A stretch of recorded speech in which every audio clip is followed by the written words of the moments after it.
Welcome to WHRO's Weekly Edition.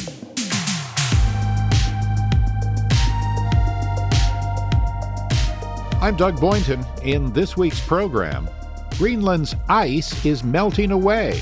WHRO climate reporter Katherine Hafner sat down with the team from Hampton's NASA Langley Research Center. They are studying its impact. They have the potential to either accelerate the sea ice melt or to actually slow it down. An animal hospital in Waynesboro teaches veterinarians-in-training how to care for local native animals.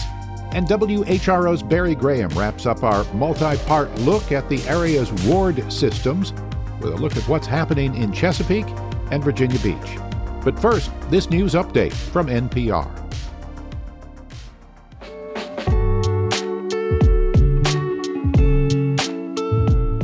It's WHRO's Weekly Edition. Former President Donald Trump spoke in Chesapeake Friday at his first post-debate campaign stop, and he wasn't shy about which voters he's courting. WHRO's Ryan Murphy was there. Republicans think Donald Trump's best shot at winning the state is appealing to suburban women's worries about the economy and immigration. Speaking to the crowd at Greenbrier Farms, Trump returned again and again to immigration, painting a picture of America as a country ravaged by an invading army of migrants. When I return to the White House, we will stop the plunder, rape, slaughter, and destruction of American suburbs, cities, and towns. The suburban way. You know why they like me? Because I'm going to keep them safe. Studies show increased immigration does not lead to higher crime rates, and immigrants to the United States are less likely to commit crimes than American citizens. Ryan Murphy, WHRO News. A team from Hampton's NASA Langley Research Center is studying Greenland's melting sea ice. WHRO's Katherine Hafner spoke with climate scientist Patrick Taylor, who was 750 miles north of the Arctic Circle. A team from Hampton's NASA Langley Research Center is currently studying melting sea ice in Greenland. I spoke with climate scientist Patrick Taylor, who's currently 750 miles north of the Arctic Circle. Hi there, thanks for taking the time to chat with me today. Tell me a little bit about yourself. So I'm Patrick Taylor, NASA Langley Research Center. I'm a climate research scientist there. And I am, for this ARC-6 mission, is what it's called, I am the Deputy Mission Science Lead.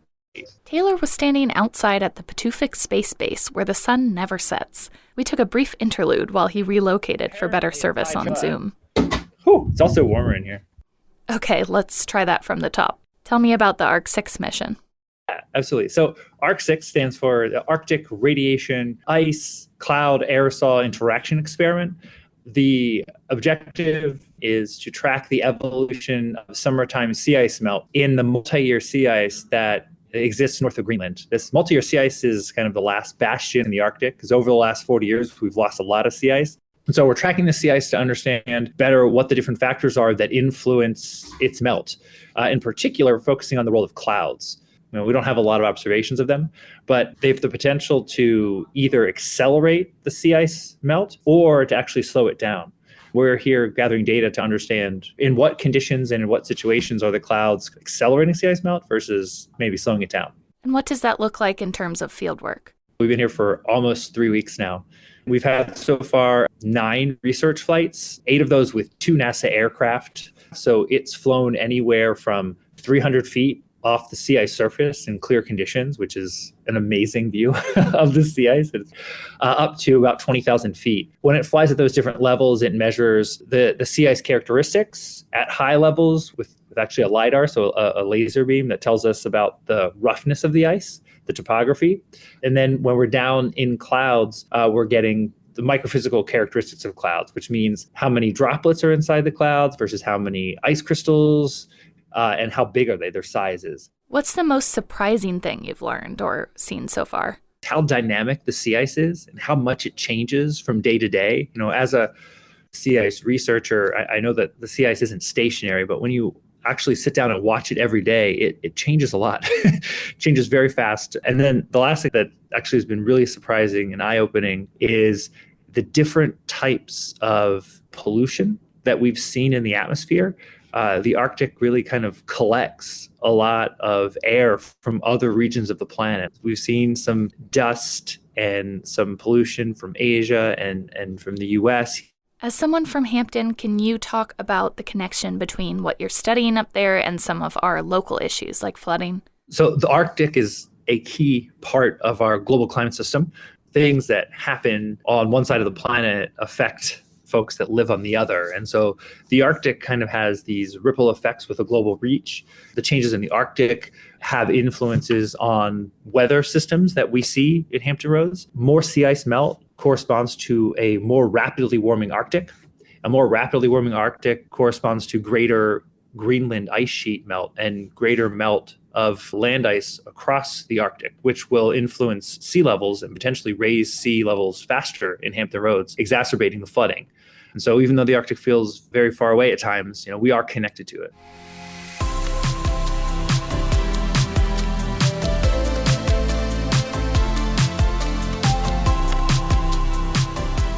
The U.S. Patent and Trademark Office wants to help military troops and veterans become entrepreneurs. The agency is holding events at bases around the country to help people with military experience develop new products and start new businesses.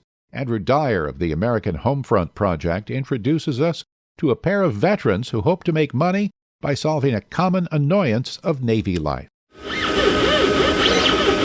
At the San Diego Central Library, a laser cutter carves a pre-programmed shape out of a scrap piece of wood. This is the device a pair of sailors credit for making their idea real. Matt Semple and Andy Camp were surface warfare officers on the USS Jason Dunham, a guided missile destroyer. Semple says it was difficult sharing a stateroom with their different watch schedules. I remember I'd be asleep, I'd wake up to Andy literally banging on the sink to try to get his razor clean.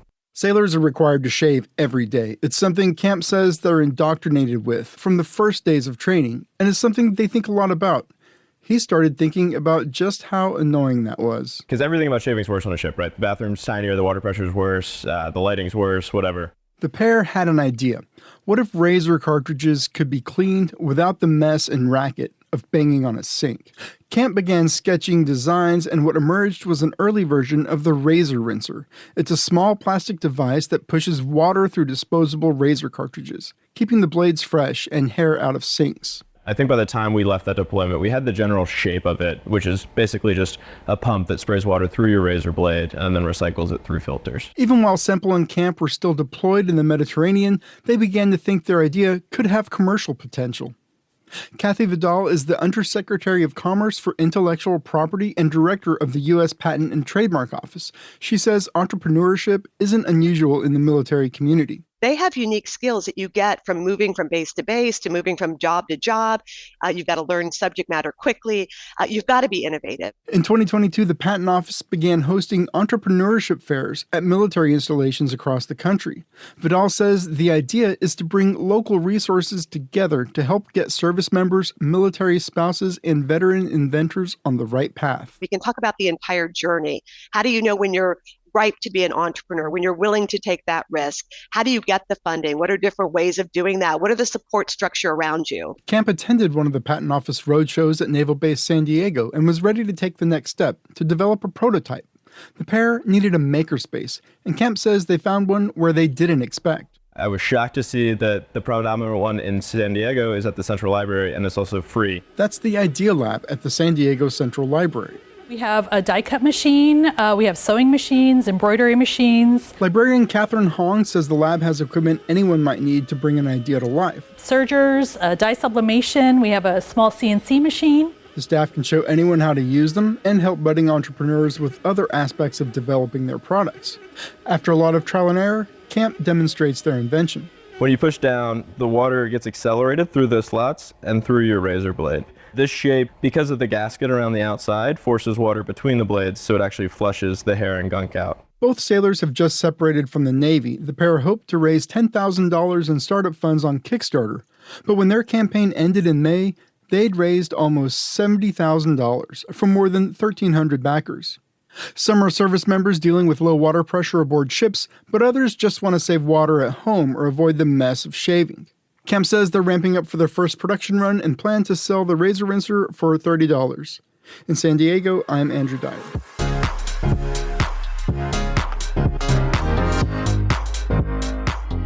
This is WHRO's Weekly Edition. Remember, for any stories you've missed, you can visit us on the WHRO smartphone app or all social media platforms. The Wildlife Center of Virginia in Waynesboro is a hospital for native wild animals that teaches veterinarians in training and the public how to care for the natural world.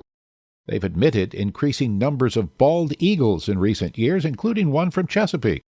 WMRA's Randy B. Hagee has more. 2 new patients were en route to the Wildlife Center last Wednesday, just in time for American Eagle Day. The holiday commemorates the anniversary of the adoption of the Great Seal of the United States, which features an eagle in its design, on June 20th, 1782.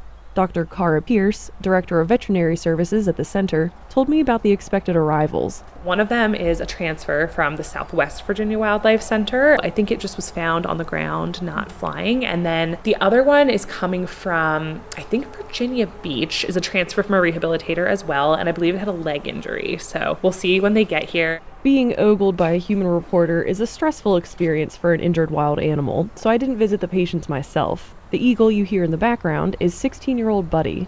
He's an education ambassador who lives at the center because of a permanent beak misalignment, meaning he couldn't survive in the wild. Buddy had just gotten his regular beak trim that morning and was busy munching on a fish.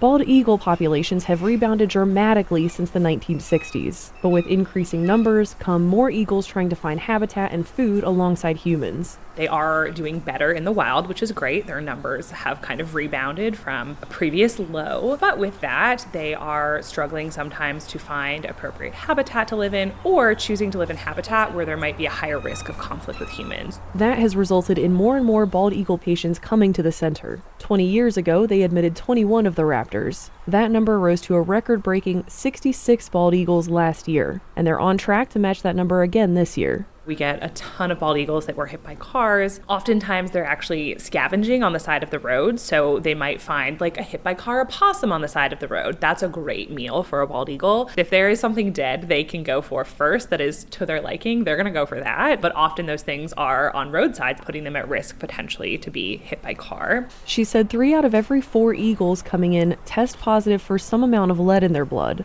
which can directly cause neurological problems and make them susceptible to other injuries. So they are out there again scavenging, and they find a hunter harvested carcass, and what will happen is the hunters will field dress their carcass. So you shoot your deer in the field, you take all the insides out that you don't want to take home to feed your family, and those little insides have little pieces of lead mixed in them, little fragments basically. That's another great meal for a bald eagle. So they'll come along and feast on those things, and then they have a really acidic stomach, so that acid interacts with the lead and basically leaches the lead out so they can absorb it into their blood system. The biggest impact we see is certainly from the neurologic effects. They're likely predisposed to other issues if they're not neurologically appropriate. So in my mind, it's much more likely a bald eagle that's suffering from lead intoxication is going to be hit by a car because they don't have their wits about them. If there's a bone fracture, the eagle may require surgery, or just a bandage coupled with pain medication, food, fluids, and rest. For lead intoxication, the vets will administer medication twice a day that pulls the lead out of the blood so the bird can excrete it. Recovery time can range from a few days to more than a year. Once they're medically cleared, the vet team passes them off to the rehab team, and they go outside into our big flight pens to start exercising. Because just like humans, if you don't exercise for a while, you get out of shape pretty quickly, and they have to be athletes, right? They need to be able to fly to find food, to get to the tops of trees, get out of the way of cars quickly. So we want to make sure before we release them that they are performing at their kind of peak athletic endurance and ability. The number of eagles coming in has at times strained the center's physical capacity. Definitely, I have never felt this much pressure on our big flight pens because of the number of eagles we have, and because some of them are these longer term cases that they are improving, but so slowly that they need more time out there, taking space away from another patient that might need that space.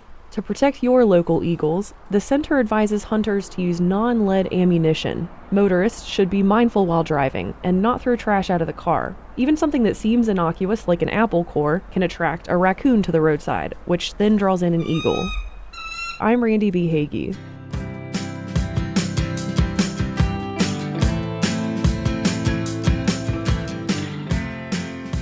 Dominion Energy has started building its nearly $10 billion wind farm off the Virginia Beach coast. It will be the nation's largest offshore wind project, part of a push to rapidly expand renewable energy to fight climate change. WHRO's Katherine Hafner visited some initial construction work to see what it looks like. It's a 2-hour trip by boat from the oceanfront to the region's biggest construction site.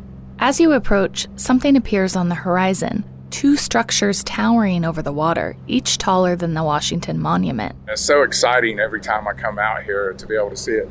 That's John Larson with Dominion Energy. These are our 2 pilot turbines that were installed in the summer of 2020. These 2 turbines are an example of what's to come. Dominion's commercial wind farm will eventually have 176 turbines, covering an area the size of 85,000 football fields. Larson says in just a few years, you would see just rows of turbines extending from here to 42 miles offshore. It's a massive project, but it won't be obvious from the oceanfront. The company says beach residents might see turbines as dots on the horizon on a very clear day. On this day, there's enough of a breeze that the blades of the pilot turbines are spinning. Larson says if you listen closely, you can hear a slight sound. It's like whoosh. Eventually, all that spinning across the entire wind farm should produce enough electricity to power up to 660,000 homes, or most of Southside Hampton roads. It's all part of an effort to transition away from fossil fuels that worsen climate change to renewable energy sources.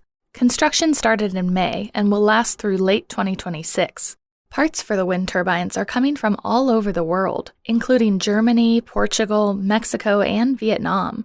They end up at the Portsmouth Marine Terminal. From there, the infrastructure is transported out to the project site on a huge ship called the Orion. The vessel itself is a very large crane, one of the largest cranes on any vessel in the world. That's Chris Nunn with Dominion. He points to the Orion, which currently has a 1,500-ton turbine foundation, or monopile, in its grip. They have a monopile in the cradle currently that has been uprighted and positioned for installation with a vibratory hammer on top. This monopile will be the 10th installed at the site. Workers use vibrations to drive it into the top of the seabed, then a giant hammer to pound through a thicker layer of clay. Dominion Environmental Manager Mitchell Jabs says the company's taking measures to try and limit disruption for marine life. We know that pile driving, putting noise in the water, has the potential to harass marine mammals. They're using what's called a double bubble curtain. It's kind of like a giant jacuzzi surrounding the installation with bubbles that help absorb sound.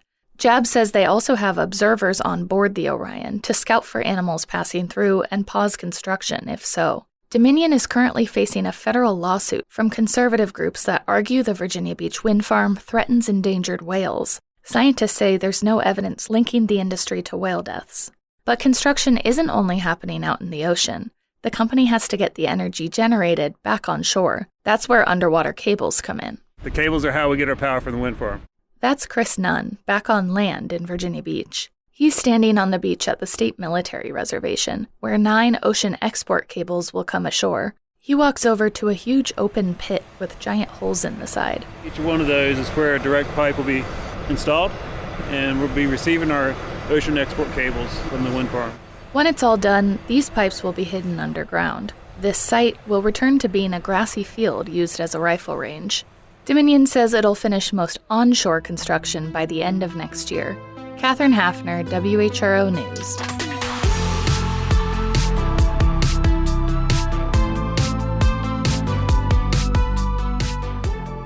For years, local city council members have been elected through an at-large system, but now some cities are looking into changing their operations.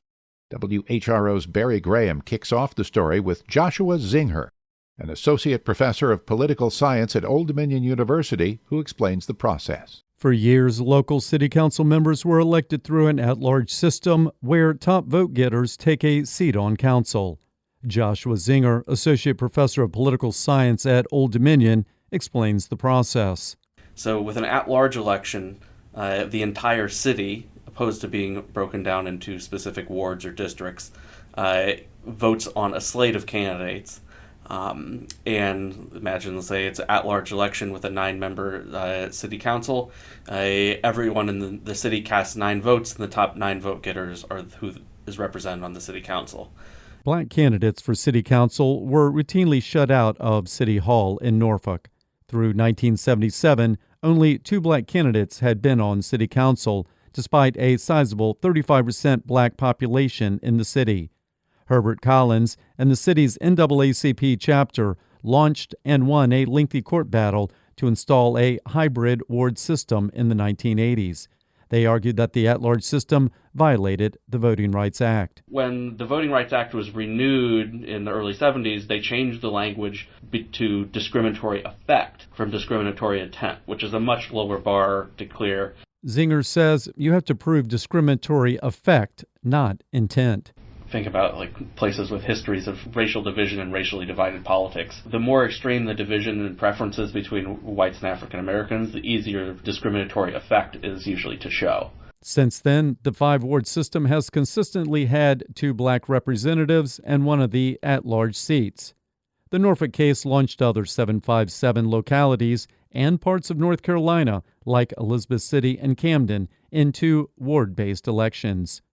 Over 2 decades later, in 2017, a lawsuit was initiated in Virginia Beach to shift away from its hybrid at-large system.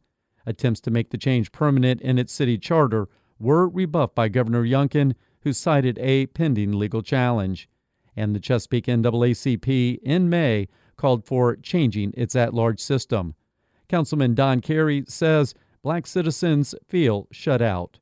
A lot of the black community is saying the representation that we have on council doesn't really pay attention to their areas, right? So we have the areas of Crestwood or South Norfolk or Camelot, Georgetown, but they have not had anyone elected from those neighborhoods to council in a very long time. I can't think of the last time someone was elected from there. Carey says a city like Chesapeake that has grown so dramatically poses challenges to council members who might not know or understand the issues facing certain neighborhoods, citing it's almost impossible to identify with all issues facing the different demographics of a large city. Each one of our communities has a distinct history, culture, and way of life. I found myself going to different communities, and at best, I was a visitor. I didn't understand the historical nuance of the communities. I didn't fully understand the issues. I could only advocate for one issue at a time. Citizens aren't fairly represented. The issue of ward-based politics isn't unique to the Hampton Roads region. Other localities are also weighing the options of shifting away from at-large elections for city and county governing boards, including Hayward, California, where a challenge was launched due to an at-large system diluting a large Asian population's vote. For WHRO News, I'm Barry Graham. You can listen and read both parts of our Ward System series at WHRO.org.